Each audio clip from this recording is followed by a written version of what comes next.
Messieurs, dames, bonsoir. C'est l'heure des infos sur nos antennes. Fatima, bonsoir. Bonsoir Papis, bonsoir également à vous, chers téléspectateurs, et c'est parti pour le sommaire. Le sommaire, l'université Cheikh Anta Diop a accueilli le chef de l'État. Le président Macky Sall s'y est rendu ce vendredi.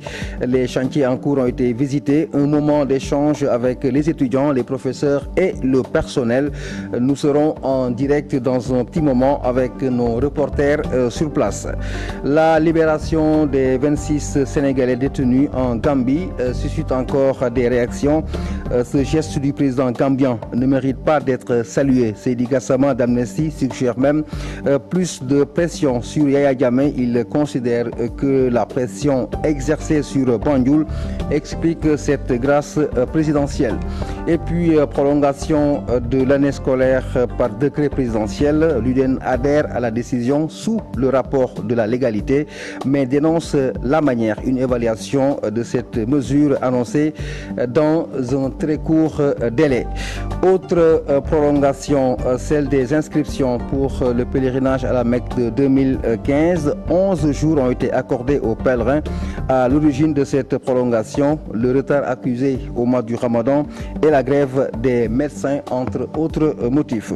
Enfin, en sport, combat de lutte ce vendredi à Demba Diop, victoire de Modou Anta sur Tchad.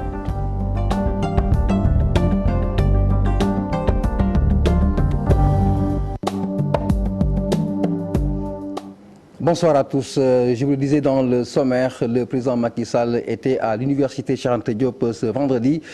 Nous y allons directement pour retrouver Ibrahima Kane. Ibrahima, bonsoir. Alors, qu'est-ce qu'on peut retenir de cette visite du président Macky Sall?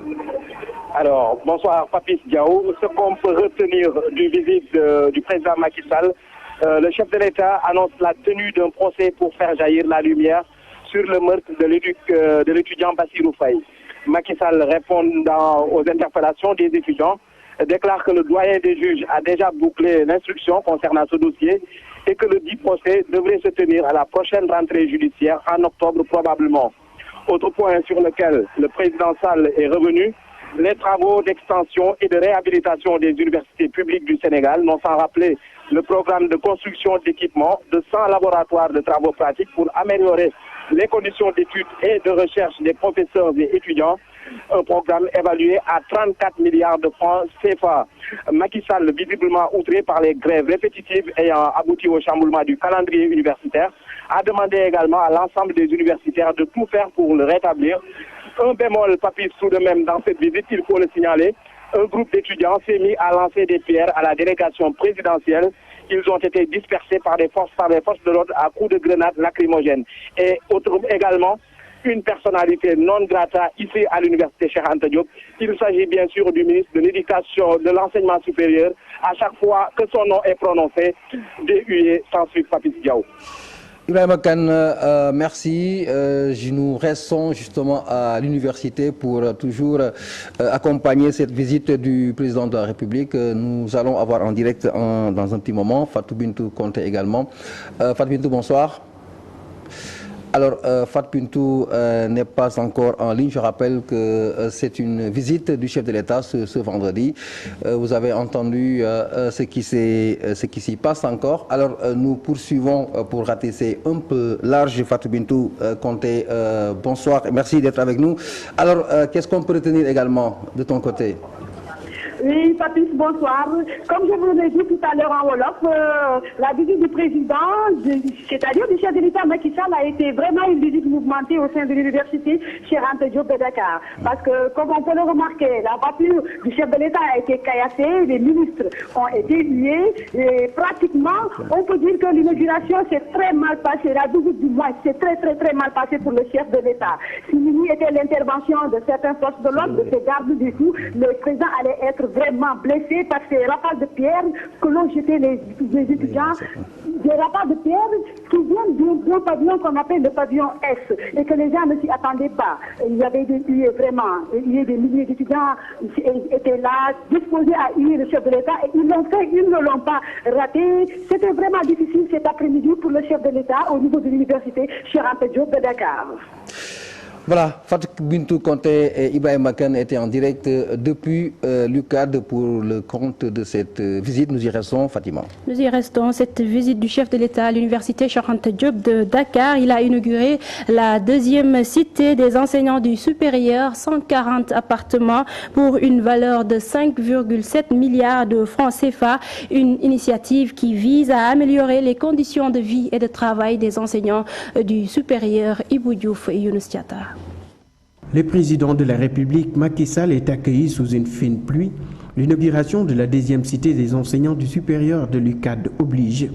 Le président Macky Sall a tenu à honorer de sa présence cet événement. Le président de la République, qui est la voie la plus autorisée, vraiment pour remettre les clés. Et nous sommes là pour ça, le ministre de l'Enseignement supérieur et moi-même, attendons le président de la République pour la remise officielle des clés. Et je tiens à préciser, et même le Premier ministre demandait, ce ne sont pas des logements privés. C'est-à-dire que c'est des logements administratifs. Quand on aura fini de notre service, quand on aura 65 ans, si Dieu nous prête vie, on devra laisser ces appartements à nos cadets et à nos cadettes. Donc il faut que ce soit bien clair, c'est des logements administratifs qui ne nous appartiennent pas. Au total, 8 immeubles de 140 appartements de type F4, 5 milliards 700 millions de francs CFA pour améliorer les conditions de vie et de travail des enseignants, une vieille doléance des enseignants du supérieur. Cette cité, je crois que c'est le seul endroit qui a été inauguré par 2 présidents. Parce que la première phase a été inaugurée par le président Ouad et la deuxième sera par le président Djamé, merci, mon camarade Cheikh Oussila. Et plus, donc ça fait 3 présidents qui ont inauguré cet espace-là. 2000-2015, 14 années déjà que le président Abdoulaye Wade posait la première pierre de ce projet. Cette fois, c'est au tour du président Macky Sall de souhaiter la bienvenue au premier locataire. Alors, nous poursuivons ce journal pour parler du ministre de la Justice du Sénégal qui a salué la décision du président gambien Yaya Jammeh qui a gracié 26 Sénégalais dont Saliou Niang condamné à mort. Fatima. Saliou Niang, Papis, semble plus chanceux que Tabara Samb et Djibril Bah exécutés en 2012 par le régime gambien. C'est un reportage ou un compte rendu de Chérif Dia Mohamed Dia. Contre toute attente, le Sénégalais Saliou Niang quitte le couloir de la mort et recouvre la liberté par la grâce du président gambien Yaya Jammeh. Le ministre de la Justice, Sidiki Kaba, salue cette décision. Nous disons que c'est une bonne chose. Le droit de grâce appartient au président de la République. C'est une bonne chose quand un État le fait. C'est principalement pour donner une chance à celui qui a commis une faute, alors de se reconvertir et de mieux se comporter dans la société. Cette grâce accordée à 26 ressortissants sénégalais dont Saliou Niang consolide les relations diplomatiques sénégalo-gambiennes selon Sidiki Kaba. C'est un cadre de raffermissement des relations entre le Sénégal et dont la diplomatie, telle que définie par le président de la République, repose sur 3 grands principes. La bonne coopération avec les voisins. Comme si Yaya Jammeh avait entendu le cri de détresse des organisations de défense des droits de l'homme qui n'ont pas voulu que Saliou Niang connaissent le même sort que Djibril Bah et Tabara Samb, 2 Sénégalais exécutés en 2012, des exécutions ayant provoqué à l'époque une crise diplomatique entre Dakar et Banjul. Nous y restons pour parler toujours de la libération de Saliou Niang et 25 autres détenus sénégalais en Gambie. Les droits de l'hommistes réagissent et estiment que ce geste ne doit même pas être salué. Mieux, une pression forte encore doit être mise sur le président gambien. Fatima Ba, Cherveyao. Ouf de soulagement des droits de l'hommiste après la libération de Saliou Niang, un Sénégalais qui était condamné à mort en Gambie et aujourd'hui libre avec quelques-uns de ses compatriotes sur décision de Yaya Jammeh. Le cas de Saliou, c'est à saluer. Il a été détenu, il était condamné à mort et nous étions très inquiets. Et nous sommes très soulagés de voir qu'il a été libéré. Et bon, ce qu'on déplore par contre, c'est que parmi ces prisonniers libérés, il y en avait beaucoup qui ne devaient pas être là où ils étaient pendant des années. Des gens arbitrairement arrêtés pendant des années. Je voudrais dire toute notre joie pour la libération de Saliou Niang. Depuis plusieurs années, nous ne cessons de mener campagne pour que ces personnes-là soient graciées. Parce que la plupart d'entre eux ont été jugés et condamnés à mort pour des motifs politiques. Mais le combat continue pour Seydi Gassama et Fatou Diagne Senghor qui estiment même que le président gambien ne devrait pas être félicité. Hier, il y a eu une marche organisée sur les routes de Banjul pour aussi remercier les prisonniers. Et ce qui est beaucoup plus choquant, c'est la plupart ont été interrogés pour dire que c'est Dieu qui les a. En fait, c'est une volonté divine, mais qu'ils rendent grâce au président. Yaya Jammeh ne peut être félicité que lorsqu'il aura opéré des réformes en Gambie, lorsqu'il aura révisé ou abrogé toutes les lois iniques qui lui permettent de confisquer les libertés et de porter atteinte aux droits humains dans ce pays. Pour eux, cette grâce fait suite à la pression de la communauté internationale sur la Gambie, pays qui économiquement va mal. C'est clair que Yaya Jammeh a agi sous la pression internationale. Il est de plus en plus isolé au niveau de la CEDEAO, au niveau de l'Afrique, au niveau du monde. Les principaux bailleurs de fonds lui ont coupé l'aide, l'économie gambienne est écroulée et il sait très bien que tant qu'il n'aura pas donné des gages d'ouverture, cette aide ne va pas reprendre. Plus de 200 personnes ont été graciées par Yaya Jammeh, 26 d'entre elles sont des Sénégalais, une décision saluée par les autorités étatiques. Tamsir Jupiter Ndiaye, finalement condamné à 6 mois d'emprisonnement ferme. Le verdict est tombé ce matin. Il a été reconnu coupable d'actes contre nature commis sur une personne du même sexe par le tribunal des flagrants délits de Dakar. Poursuivi pour 3 chefs d'accusation, il a été relaxé pour les 2 faits qui lui avaient valu son arrestation. Il s'agit des faits de conduite en état d'ivresse et d'enlèvement de mineurs seulement pour avoir déjà bouclé 4 semaines en prison. Tamsir Jupiter Ndiaye va devoir prolonger son séjour carcéral de 5 mois. Menace du PDS et ses alliés sur la Cour suprême concernant l'issue du pourvoi en cassation sur l'affaire Karim Wade. Le ministre de la Justice les met en garde et précise que la justice ne cédera pas à leur pression. Maître Sidiki Kaba, que je vous propose d'écouter au micro de Chérif Dia. On ne doit pas exercer la pression sur la justice. Ni l'État, ni les groupes d'argent, ni les groupements politiques, ni les groupements, ni aussi les organisations religieuses ne doivent porter pression sur l'État. Il faut, sur la justice, il faut rappeler que ceux qui ont eux-mêmes porté cette affaire devant la Cour suprême se sont dit que cette Cour suprême va juger. Les juges de la CREI l'ont fait en toute liberté et sans peur. Ceux qui sont au niveau de la Cour suprême le feront en toute liberté, en toute indépendance, en ignorant la pression. Donc sur ce plan-là, dans un état de droit, il faut savoir faire confiance à la justice et laisser la justice faire son travail. Alors je demande à chacun de garder le calme et laisser la justice suivre son cours.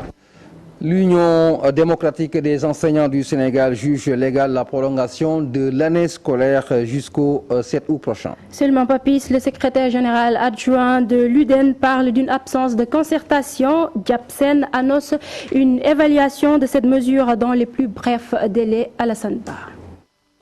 L'année scolaire prolongée jusqu'au 7 août prochain, un décret du chef de l'État Macky Sall est passé par là. L'UDEN prend acte et dénonce la manière dont cette mesure a été prise. Je répète que l'UDEN est une organisation syndicale légalement constituée, qui a un canal normal d'information.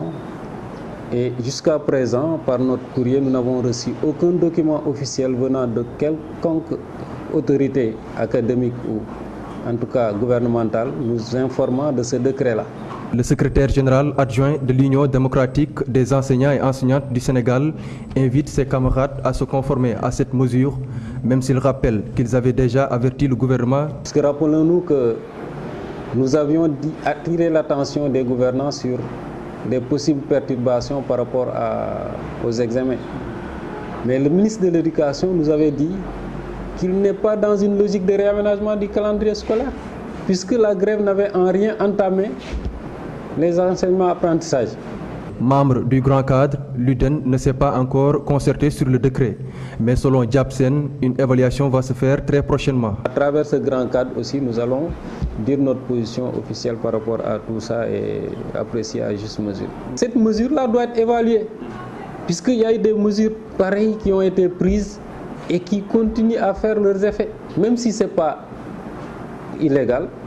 Mais la légitimité de tout ça, la manière dont ça a été fait, tout ça doit être évalué. Le nouveau décret est un signe que le gouvernement ne fait pas de l'éducation une priorité. Et selon l'UDEN, ce décret modifie le décret numéro 2014-990 qui fixait la fin de l'année scolaire au 31 juillet 2015. Alassane Ba, autre prolongation, celle des inscriptions pour le pèlerinage à la Mecque. Encore 11 jours pour boucler les formalités. À l'origine de cette décision, selon la commission, les retards accusés pendant le mois du Ramadan, mais également la grève des médecins, entre autres motifs. Tout le monde s'y retrouve. Reportage Memoun Ndiaye, Tierno Laurent Mendy. Les inscriptions pour le pèlerinage 2015 se poursuivent. Au lieu du 31 juillet conformément annoncé, la clôture est ramenée au 11 août. Les raisons de cette prolongation sont multiples. Cela est dû simplement au fait que les gens ont tardé à venir. Ensuite, il y a eu les 2 jours de grève qui nous ont beaucoup pénalisés. Et la grève des médecins, ça nous a un peu pénalisés. Et pour donner une chance à tout le monde de pouvoir partir, donc on a demandé une prolongation jusqu'au 11 qu'on a obtenu. On voulait avoir plus, mais pour le moment, on a obtenu une prolongation jusqu'au 11. Ce pèlerin originaire du Fouta apprécie. Il vient juste de terminer ses formalités.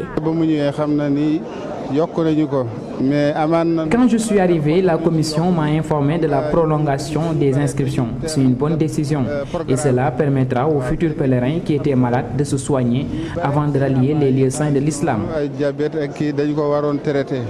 La décision vient à point nommé. Salue les voyagistes privés. Les avantages sont que les Sénégalais qui habitent loin de Dakar, de Djiridji, de Fongelemi, de Saint-Louis et des régions loin de Dakar peuvent désormais venir à part de ces jours pour vraiment éventuellement continuer leurs inscriptions en vue de faire leur pèlerinage cette année. Avec cette prolongation, la commission chargée au pèlerinage espère atteindre le quota, terminer à temps les derniers réglages. Et puis un mot sur l'hivernage. Conséquence du retard des pluies dans le département de Louga. Dans certaines localités, les paysans ont perdu les semis à sec dans presque tout le département, sauf à Sakal. Aucune pluie utile n'a été enregistrée hier dans le département, dans l'arrondissement de Keur Momar Sarr. Le bétail aussi n'a pas été épargné. En attendant l'installation définitive de l'hivernage, les agriculteurs réclament d'autres semences, nous dit Tchernofal. Depuis le démarrage de l'hivernage, le département de Louga n'a presque enregistré aucune pluie utile. Le constat a été fait dans la commune de Sierre où seulement 9 mm de précipitations ont été relevées. Ici, l'hivernage tarde toujours à s'installer. Il y a plus de 3 semaines, nous avions enregistré quelques millimètres de pluie, mais la quantité n'était pas importante. Par conséquent, dans les champs, les semis à sec sont confrontés à des pourritures ou à des non-levés. Oui, même le mil qu'on avait fait avec le semis à sec, dès que la pluie est arrivée, bon, les grains ont sorti. Et malheureusement, ça pose problème. Ah, mais bien sûr, ils vont reprendre les semis. Et comment reprendre aussi les semis? Parce que déjà, les intrants qu'ils avaient, ils ont déjà semé. Bon, ça pose problème. Et moi, j'étais allé devoir d'autres intrants pour pouvoir faire encore d'autres semis. Voyez. Cette installation tardive de l'hivernage a également des conséquences sur la vie du bétail dans cette zone sylvo-pastorale. Ici, les éleveurs rencontrent d'énormes difficultés.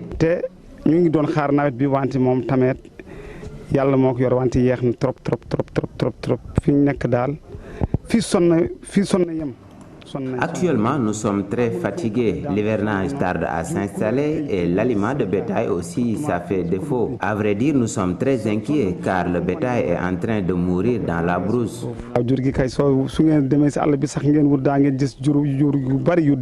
Face à cette situation, les paysans de ces localités interpellent les autorités. Ils demandent à l'État de mettre à leur disposition d'autres intrants pour reprendre les semis. Nous restons à Louga, c'est pour parler de semences également. Des semences certifiées qui sont déjà disponibles à Louga de l'avis du chef du service départemental du développement rural, Modou Fatma Mbow, que je vous propose d'écouter au micro de notre correspondant Tchernofal. Vous savez, chaque année, l'État, il y a des programmes de prolongation. Des prolongations qu'il élabore, des programmes de prolongation de semences. Donc cette année, on l'attend. Bon, au moment où je vous parle, il y a le programme WAP qui est en train de distribuer des semences certifiées au niveau de toutes les localités du département. Donc chaque localité aura entre 1,5 jusqu'à 2 tonnes de semences certifiées. Et là, au moment où je vous parle, les distributions sont en cours. Et puis ces informations en lutte traditionnelle après-midi de combat à Demba Diop. Voici les résultats. Modou Anta de Thiès bat Tchat de Boy Bambara.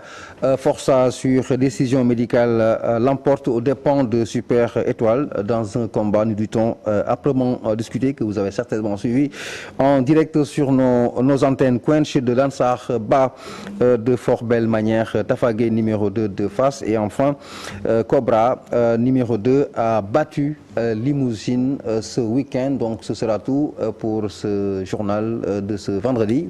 Fatima.